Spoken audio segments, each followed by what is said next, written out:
Jansangram news, बातमीची सत्यता हीच आमची ओळख।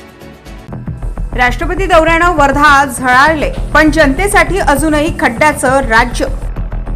व्हीआयपी साठी चकाकी, सामान्यांसाठी खड्डे। दौरा आला आणि तिथे निधी जागा झाला। वर्ध्यात अचानक दिवाळी कशासाठी? राष्ट्रपती येताच रस्ते मखमली, पण दौरा संपला की पुन्हा जैसे थे। विकास की दिखावा? वर्ध्यात फक्त व्हीआयपी मार्गच का झळकतो?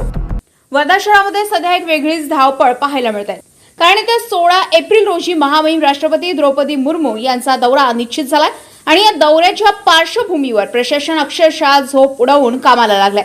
सेवाग्रामचा रस्ता खड्डेमुक्त केला जातोय, दुभाजक रंगवले जात आहे, विश्रामगृहाला नव्या लुकची चकाकी दिली जात आहे, तर हेलिपॅडही नव्यानं तयार केलं जात आहे। अगदी रात्रीचा दिवस करून काम सुरू आहे।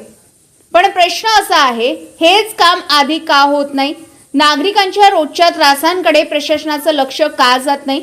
वर्षानुवर्ष खड्ड्यांनी पोखरलेले रस्ते, कचऱ्याच्या ढिगाऱ्यांनी वेढलेले भाग आणि निधीच्या अभावाची कारण देणारे अधिकारी अचानक एवढे सक्रिय कसे होतात? राष्ट्रपतींचा दौरा आला आणि कोट्यवधींचा निधीही जादूसारखा उपलब्ध झाला, मात्र सामान्य नागरिक अजूनही खड्ड्यामधूनच प्रवास करत आहे। वर्ध्यातील बॅचलर रोड, पावडे चौक, मगल संग्रहालय परिसर हे रस्ते आजही पूर्णपणे उखडलेले आहेत, तर मेन रोड ते बॅचलर रोडला जोडणाऱ्या रस्त्यावर 3 महिन्यापूर्वीच केलेले डांबरीकरणही टिकलेले नाही।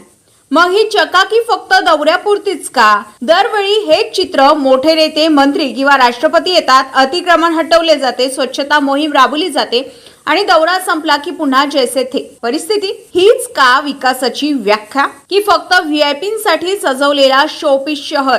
आज विश्रामगृह झगमगतय, नवीन सजावट होत आहे, पण ही सोय नक्की कोणासाठी? सामान्य जनतेसाठी की फक्त पुढाऱ्यांसाठी आणि अधिकाऱ्यांसाठी? आता वर्धेकरांची एकच मागणी आहे, महामहिम राष्ट्रपतींनी बॅचलर रोडनेच प्रवास करावा, किमान या निमित्ताने तरी त्या रस्त्याची दुरुस्ती होईल। शेवटी एकच सवाल, ही दिवाळी जनतेसाठी आहे की फक्त व्हीआयपींसाठी? रविराज घुमे, जनसंग्राम न्यूज, वर्धा।